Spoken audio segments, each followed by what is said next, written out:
Welcome to Sportpen. Great to be diving in. Today, we're not just revisiting baseball history. We're really digging into the whole story of the 2004 Boston Red Sox. An unforgettable one, for sure. Yeah, thinking about those, pivotal moments, that absolute relentless drive, and those performances that weren't just game winners. They became legendary. Absolutely. And it wasn't just about the wins, right? It was about this team defying, almost 9 decades of history, decades of heartbreak. Exactly. And when you look closer, it's that mix, isn't it? Individual stars, sure, but also this, collective spirit that let them rewrite the whole story. Right. I mean, the roster was stacked. Ortiz, Schilling, Pedro, Manny, Kevin Millar. Oh. Miller famously said they were like brothers. That kind of chemistry, you just can't fake that. No, you can't. And it definitely clicked for them. You needed that bond, especially with the whole historical weight they were carrying. The curse of the Bambino. 86 years. Since Babe Ruth got traded to the Yankees back in, 1920? Yeah. And reverse the curse wasn't just some slogan, was it? It felt like this massive burden on everyone. Oh, huge. It was practically part of the uniform. So our mission today, really, is to try and unpack what makes a team truly legendary. What are those key things that let certain athletes, certain teams, certain seasons just completely change the game? And the 2004 Red Sox are, a perfect case study for that. Couldn't agree more. Okay, let's jump right in then. The ALCS against the Yankees, down 0-3. I mean, realistically, what were the chances? Basically 0. Historically speaking, no MLB team had ever come back from 0-3. Think about the psychology there. Oh, yeah. For the Sox facing the Yankees, the team that always seemed to beat them, in that deep a hole, the weight must have felt immense. Crushing. And for the Yankees, up 3-0 against them, they must have thought it was locked up. So that momentum shift, it had to be like a psychological earthquake for both sides. Earthquake is a good word. Yeah. I remember watching those first 3 games, just total despair. It felt like, okay, here we go again. Right, the familiar script. But then something just flipped. 4 straight wins. Yeah. It didn't make sense at the time. What do you think really sparked that? It's probably not just one thing, It's a mix. Individuals definitely stepped up, no question. Sure. But beyond that, it felt like this collective refusal to lose. Like they just wouldn't accept it. Millar's comment before Game 4, "Don't let us win today." Classic. Yeah, it was almost defiant, wasn't it? And when you get that kind of belief, even when everything's against you, it can create this unstoppable momentum. It's like pure willpower. That line, "Don't let us win today," it's iconic now. You hear it used for underdogs everywhere. It really is. And it's wild. You mentioned the Yankees earlier. Apparently in 2022, their manager tried showing clips from that 2004 series when his team was down 3-0, trying to inspire them. Did it work? Nope, they still lost. Just shows how incredible that Red Sox comeback was. It really does. And that series, it wasn't just dramatic. It set a record for the most runs scored in a 7-game MLB series. High stakes and tons of offense. Yeah. Okay, let's talk key players. David Ortiz, Big Pappy, ALCS MVP. The man was built for clutch moments. Ortiz was just phenomenal in those spots, and that ALCS wasn't a fluke, right? That was him. Think about the 2013 ALCS, that grand slam against Detroit. Years later, still doing it. Unreal mental toughness. Exactly. Just an uncanny ability to deliver when it mattered most. And then Manny Ramirez. Just wow, pure hitting machine, 19 seasons. One of the best pure hitters ever, arguably. And that sign at the parade. Jeter's playing golf today. This is better. That just summed up the whole Boston Yankees thing perfectly. It really did, a snapshot of that rivalry. And Manny's confidence, his career had its issues later. His impact on that 2004 offense was massive, a constant threat. Huge threat. Then Curt Schilling. They traded for him before the season, and bam, the bloody sock game. Instantly iconic. Playing through that pain, that resonates. It's a shame about his post-baseball stuff, but his impact on that run is undeniable. Yeah, that image of the sock. It's bigger than baseball. It's about sacrifice, about putting the team first. It had to lift everyone, teammates, fans, everyone. A powerful symbol. Totally. And Kevin Millar again. The funny guy, the clubhouse guy. The glue guy. Yeah. But that "don't let us win" line, it wasn't just funny. It showed real belief, right? A refusal to just give up. Good to see him still doing his thing on MLB Network. Millar was so important for keeping things light, especially when they were down. You need that positivity, that guy who stops the team getting dragged down by negativity, keeps everyone loose. And Pedro Martinez, an ace. Every start felt like a major event. It really did. He had a rough Game 2 in the ALCS, but his presence all season, his dominance, Huge factor. Definitely. And even when an ace like Pedro has an off night, the team still believes, right? They know what he brings overall. That reliability is crucial. Then Johnny Damon's grand slam. Yeah. Game 4, ALCS. That felt like the moment the tide turned. Oh, absolutely seismic. A grand slam in Yankee Stadium in that situation. It was like the declaration, we're not going anywhere. Yeah, you could feel the air go out of the place. It pumped massive belief into their dugout and put all the pressure back on New York. And Jason Varitek behind the plate. Right. The captain. Tough, smart. The only catcher besides Yogi Berra, I think, to catch 4 no-hitters. And remember that dust-up with A-Rod earlier in the season? Some people say that actually brought the team closer. Varitek was that old-school Boston grit, wasn't he? A real leader. And yeah, the A-Rod thing, it was controversial, but you could argue it lit a fire, showed they'd stick up for each other. Now here's a really interesting point. That mid-season trade.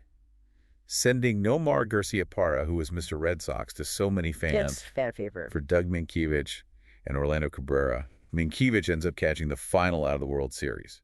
Theo Epstein, the GM, took some heat for that, trading the face of the franchise. That was a gutsy move. It showed the front office was absolutely laser-focused on winning, even if it meant an unpopular decision. Trading Nomar mid-season, big risk. Some fans were furious initially. I bet. But Cabrera's glove at short, Minkiewicz at first, they filled specific needs. It was about building the best team to win, not just keeping the most popular player. And by all accounts, Nomar wanted to finish his career in Boston. It wasn't like he was asking out. No, seemed to come out of nowhere for him and the fans. But they did give him a World Series ring. Classy move. It was, acknowledging his contribution over the years. We also can't forget Dave Roberts. That stolen base in Game 4. Doesn't look huge on the stat sheet maybe, but man, did that spark things. Oh, that's a perfect example of a small play having a massive ripple effect. Pure speed, pure instinct. Changed the whole inning, let them tie it up, eventually win. He was the ultimate team player, do whatever it takes. Totally. No. And Bill Mueller? Yeah. Had that walk-off against the Yankees earlier. Then he makes 3 errors in Game 1 of the World Series. Which is wild. Yeah. And they still win. And Tim Wakefield giving up his start in the ALCS just to eat innings for the bullpen? It really feels like everyone bought in. Egos checked at the door. 100%. When guys are willing to sacrifice personal stats or roles for the team goal, that's the sign of a championship culture. Builds incredible trust. So it wasn't just the talent, clearly. The whole team culture, the personality. That seemed just as vital. The idiot's nickname they embraced. Yeah, that whole idiots thing, it sounds funny, but it worked for them. It took the pressure off, let them be themselves, built this unique camaraderie. They weren't afraid to be loose, maybe a bit goofy. Right, like they had nothing to lose. And that freedom probably helped them play better under pressure. And Terry Francona, the manager, his style seems crucial to that whole atmosphere. Tito is perfect for that group. Empowering players, keeping the clubhouse relaxed. That quote about them being down 3-0 but still having their stupid music playing. It says it all. Yeah, his calm, steady hand was key. He trusted his guys, didn't panic. Creating that environment where players feel confident even when things go wrong, that's great managing. It's that positivity, right? Not pointing fingers after a loss, even shilling, wearing that "Why Not Us" t-shirt. Yeah. That belief spreads. It's contagious. And the stories you hear, Pedro advising Manny, another teammate, suggesting a bigger bat for him. Real support. Genuine teamwork. Okay, so they pull off the miracle against the Yankees. Then they sweep the Cardinals in the World Series, 4 straight. Did it almost feel easy after the ALCS drama? Maybe a little anticlimactic. You know, after climbing that mountain against New York, there was this sense of destiny around them. They'd done the impossible already, so they carried that confidence, that momentum, right into the World Series. It wasn't as nail-biting, maybe, but for the fans, ending the 86-year wait, still incredibly meaningful. True. Game 1 was a bit messy, those 4 errors. Damon even said they needed to tighten up. Yeah, not exactly clean baseball to start. But the offense just kept coming. And even though it wasn't the most competitive series, like you said, the history it overturned makes it unforgettable. And then facing the Cardinals again in 2013 and Boston winning again, it felt like the curse was truly, definitively broken. It cemented that shift, didn't it? It wasn't just a one-off fluke in 2004. It showed a new era, a sustained success, finally free from that old baggage. Yeah, the fan reaction. You just can't overstate it. The sheer joy, the relief across New England. Collective catharsis is the only term that fits. Oh, the stories are amazing. People crying in the streets, screaming. Pure disbelief and joy. The Boston Globe just ran yes as the headline. Their press run more than doubled. And the parade. Estimated 3 million people, biggest crowd Boston had ever seen. It was more than just sports. It was this huge emotional release for the entire region. Generations of waiting.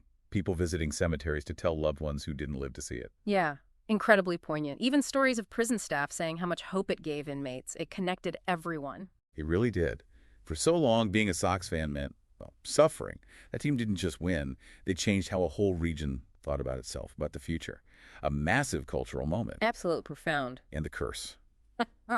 Officially broken. Although some fans joke it happened earlier that season, Manny hit a ball that struck a kid living on Babe Ruth's old farm. The same day, the Yankees had their worst loss ever. You hear those kinds of stories. Signs and omens. And the celebration after winning the ALCS, the on-field stuff, was so real and raw, they used the actual footage in the movie Fever Pitch. Wow, it really shows how it captured the public imagination. It became this symbol of hope, of never giving up. And that legacy continues, right? That 04 team kind of set a new standard in Boston, that championship culture. Later players learned from their example about unity, how to treat rookies. Yeah, they laid a foundation, showed how it could be done, and maybe more importantly, how to do it together. So looking back, the 2004 Boston Red Sox, they weren't just a great team. They were like a phenomenon. They captured something, changed everything for a franchise and its fans. They really did. They didn't just break an 86-year curse. They showed what's possible with talent, yes, but also with that unity, that positive culture, and just refusing to lose, even when it looks impossible. And that was our goal with this deep dive on Sportpen, to explore what defines that kind of greatness. And the 2004 Red Sox, they gave us an incredible example of how these iconic teams can just rewrite the story of sports. Leaving a mark that lasts long after the games are over. So here's something to think about. Beyond the stats and highlights, the real legacy might be the hope and joy they brought. Those lessons of leadership, teamwork, never quitting. What other curses in life, maybe personal ones, could be broken with that same kind of mix, talent, belief, and just refusing to give in? Something to definitely ponder. Thanks for listening to Sportpen.